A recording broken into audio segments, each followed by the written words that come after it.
लगातार आप देखेंगे सबसे तेज नतीजे न्यूज 24 पर। एक बड़ी खबर का स्पीच रुक कर लेते हैं। आज जाएंगे हरियाणा जम्मू कश्मीर के नतीजे। आप जानते हैं 1 घंटे के बाद पोस्टल बैलेट की गिनती शुरू हो जाएगी। सुबह 7:30 बजे से ये गिनती शुरू होगी। 8 बजे से ईवीएम के वोटों की गिनती शुरू होगी। जम्मू कश्मीर में सुरक्षा के चाक चौबंद इंतजाम किए गए हैं। देखिए, जहां पर काउंटिंग सेंटर्स हैं, हर जगह पे ईवीएम बेहद कड़े सुरक्षा घेरे में है, क्योंकि ईवीएम भी हर बार एक मुद्दा बनता है देश में। जब भी चुनाव परिणाम सामने निकल कर आते हैं तो विपक्षी पार्टियों ने हमेशा ईवीएम को ही मुद्दा बनाया है कि ईवीएम में गड़बड़ी की गई है। तो इससे भी निजात पाने के लिए इस बार कोई गुंजाइश नहीं छोड़ी गई है। लेकिन हरियाणा और जम्मू कश्मीर की बात करें तो जैसे कि जम्मू कश्मीर में 10 साल बड़े बदलाव के साथ चुनाव हुआ, वोटिंग हुई, तो वो अपने आप में बहुत खास। लेकिन एग्जिट पोल में किसी को भी, नेशनल कॉन्फ्रेंस और कांग्रेस को भी बहुमत नहीं मिला है, बीजेपी को भी नहीं मिला है। पीडीपी, नेशनल कॉन्फ्रेंस और कांग्रेस जो है आपस में गठबंधन की तैयारी कर रहे हैं, जो एग्जिट पोल में नतीजे आए हैं उसके मुताबिक। लेकिन जो 5 एमएलए उपराज्यपाल की तरफ से नॉमिनेट होंगे, जो चुने जाएंगे, वो बड़ा खेल कर सकते हैं जम्मू कश्मीर में। उसको लेकर भी सियासत तेज हो गई है। आज साफ हो जाएगा क्या हंग असेंबली मिलेगी जम्मू कश्मीर को या फिर मेजॉरिटी मिलेगी, क्योंकि कई बार एग्जिट पोल के अलग भी नतीजे आए। इसलिए हम कह रहे हैं कि ये एग्जिट पोल थे, आज एग्जैक्ट नतीजे आने हैं।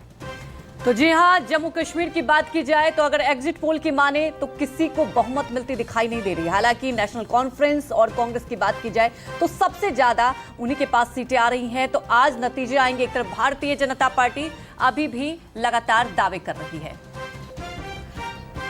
पंकज शर्मा हमारे साथ लगातार मौजूद हैं, विशाल एंग्रीश में हमारे साथ जुड़ गए हैं, साथ ही रमन कुमार भी इस वक्त आपको टीवी स्क्रीन पर दिखाई दे रहे हैं। सीधे रुक कर लेते हैं रमन का। आपके पीछे रमन हम देख रहे हैं काफी हलचल है, और हलचल होनी भी चाहिए, क्योंकि आज नतीजे का दिन है, जनता के फैसले का दिन है कि जम्मू कश्मीर में किसकी सरकार बन रही है और हरियाणा में किसकी सरकार बनेगी।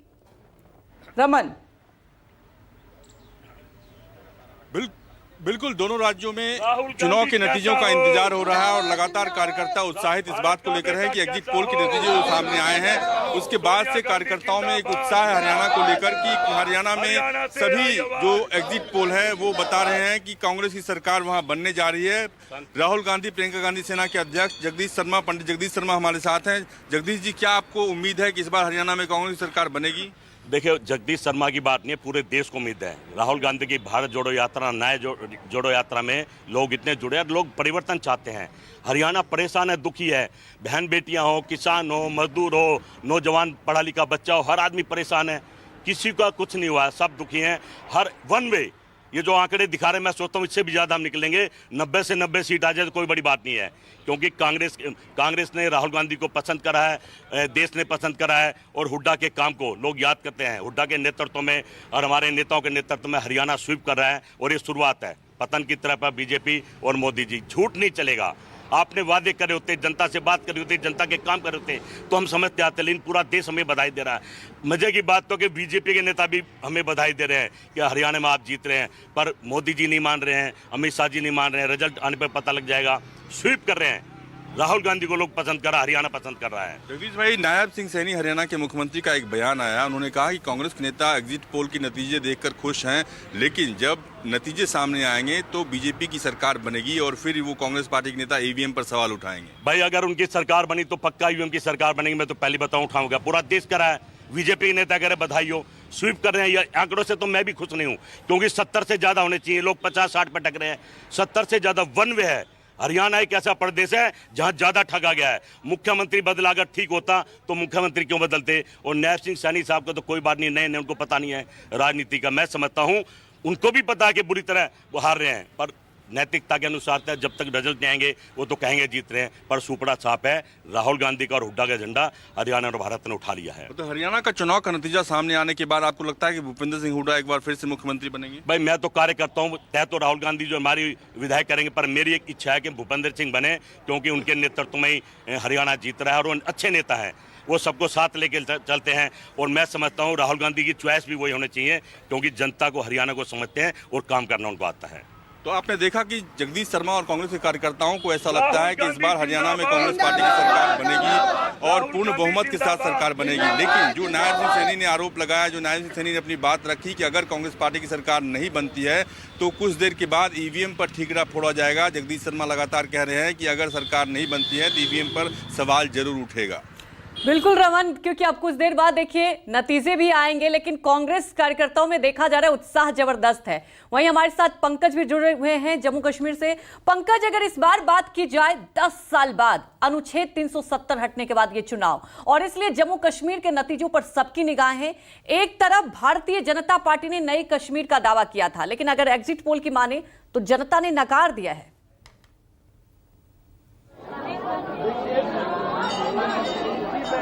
बिल्कुल, देखिए 10 साल के बाद जम्मू कश्मीर में विधानसभा के चुनाव हो रहे हैं और अब से थोड़ी देर के बाद जब चुनावों के नतीजे आएंगे तब साफ हो जाएगा कि जनता ने किस पार्टी पर, किस उम्मीदवार पर अपना विश्वास जताया है। हम इस समय मौजूद हैं जम्मू के प्रसिद्ध मंदिर काली माता के मंदिर, जिसे बावे वाली माता के मंदिर के नाम से जाना जाता है। यहाँ पर बीजेपी के अध्यक्ष रविंदर रैना पहुंचे हैं। ये कुछ मीडिया से बातचीत करें, इनसे जानते हैं। रविंदर रैना साहब, पूरा देश आपको सुन रहा है, आप लाइव हैं। रविंदर रैना साहब, क्या लग रहा है आपको कि चुनावों के नतीजे आएंगे? क्या लग रहा है? सर लाइव देख लीजिए। रैना साहब, आपको पूरा देश सुन रहा है, क्या लग रहा है आपको, क्या नतीजों में क्या आएगा? यकीनन जी, बिल्कुल जी जी जी जी रैना साहब बताएं। रविंदर रैना जी, जो पांच मनोनीत सदस्य होने हैं उस पर काफी विवाद चल रहा है, उस पर बताइए। चूंकि आज जम्मू कश्मीर विधानसभा के चुनावों की मतगणना है, गिनती शुरू हो रही है। मुझे विश्वास है कि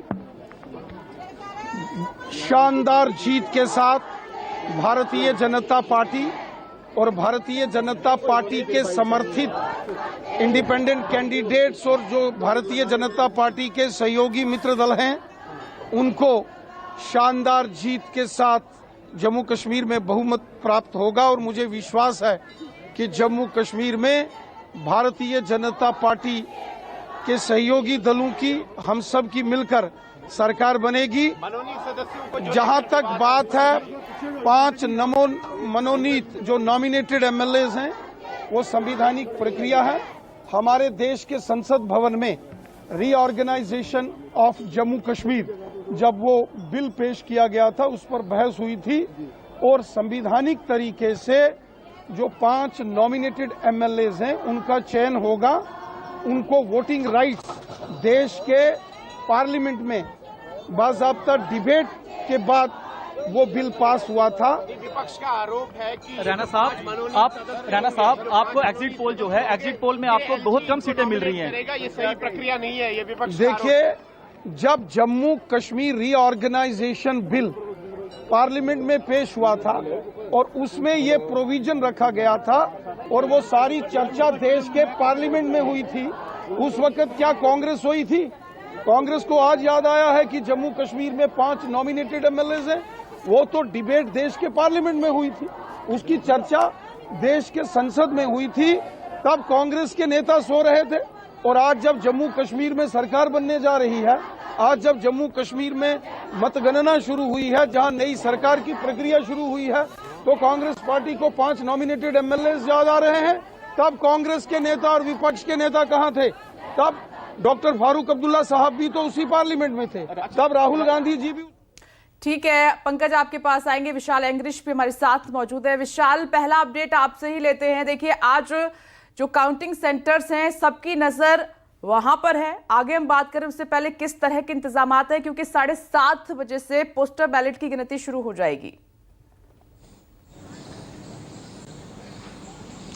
विनेश, एक बात मैं क्लियर कर दूं, 7:30 बजे नहीं, 8 बजे पोस्टल बैलेट की जो गिनती है वो शुरू हो जाएगी और 8:30 बजे तक चलेगी और उसके बाद जो ईवीएम है वो खुलने का सिलसिला चलेगा। क्योंकि जो 7:30 बजे है, 7:30 बजे जम्मू कश्मीर में है, तो वहीं पर जो 53 स्ट्रांग रूम बनाए गए हैं हरियाणा के अलग अलग हिस्सों में 90 विधानसभा सीटों के ऊपर, तो उनको खोलने की प्रक्रिया शुरू हो जाएगी 7:30 बजे के करीब। और उसके बाद जो बैलेट पेपर होंगे या फिर ईवीएम होंगी, उनको खोलने की प्रक्रिया भी शुरू होगी। और यहाँ पर जो स्ट्रांग रूम बनाए गए हैं उनके आसपास 3 लेयर की सिक्योरिटी की व्यवस्था की गई है और वहीं पर हरेक जो स्ट्रांग रूम में अलग अलग हिस्सों में सीसीटीवी कैमरे भी लगा दिए गए हैं। वहीं पर कांग्रेस के जो वर्कर हैं इतने उत्साहित थे कि जिस दिन ईवीएम स्ट्रांग रूम में रखी गई तो कई स्थलों पर जो वर्कर थे वहां पर बाहर ही बैठ गए और टेंट लगा के पूरी निगरानी भी की जाने लगी थी। और इसी के चलते क्योंकि जो 3 लेयर सिक्योरिटी होगी वहां पर पैरामिलिट्री फोर्स अंदर होगी तो बाहर हरियाणा पुलिस की रिजर्व बटालियन और उसके बाद हरियाणा पुलिस होगी और 3 लेयर की सिक्योरिटी को कोई भी पार नहीं कर पाएगा। और जब जैसे जैसे स्ट्रांग रूम खुलेंगे क्योंकि सारे के सारे जो राजनीतिक दल हैं उनके जो पदाधिकारी होंगे जहाँ जो भी उन्होंने नॉमिनेट किए होंगे उन लोगों को ले जाके स्ट्रांग रूम खोले जाएंगे और स्ट्रांग रूम खोले जाने के बाद ईवीएम को जो काउंटिंग सेंटर है वहां पे लेके जाया जाएगा और वहां पर जो मतगणना है वो शुरू हो जाएगी। और जिस तरह से सारी व्यवस्था कर ली गई है वहीं पर जिस तरह के एग्जिट पोल आए हैं तो कहीं ना कहीं कांग्रेस के नेता काफी उत्साहित है। खासतौर पर यदि हरियाणा में बीबीआईपी सीटों की बात की जाए तो इस समय 2 बीबीआईपी सीटें दिखाई दे रही हैं, चाहे वो पूर्व मुख्यमंत्री भूपेंद्र सिंह हुड्डा की सीट हो जहां फिर नायब सिंह सैनी की जो प्रदेश के मुख्यमंत्री हैं, पूर्व मुख्यमंत्री, दोनों में बार प्रत्यारोपों का भी चलता रहा है। और जिस तरह से नायब सिंह सैनी ने अपने स्टेटमेंट में कहा कि उन्होंने पूरी व्यवस्था कर ली है। व्यवस्था किस तरह की गई है ये सभी को पता है कि यदि आजाद विधायक जीतते हैं तो आजादों का समर्थन ले लिया जाएगा, यदि फिर कोई क्षेत्रीय दल कुछ सीटें जीतता है तो उसका समर्थन ले लिया जाएगा। तो अब क्योंकि कांग्रेस काफी उत्साहित है और कांग्रेस समझ रही है कि 60 से 70 सीटों के ऊपर हम जाएंगे और 60 से नीचे सबसे बड़ी बात यही है कि कांग्रेस खेमे में उत्साह एग्जिट पोल आने के बाद। वहीं हमारे साथ रमन कुमार भी जुड़े हैं। रमन,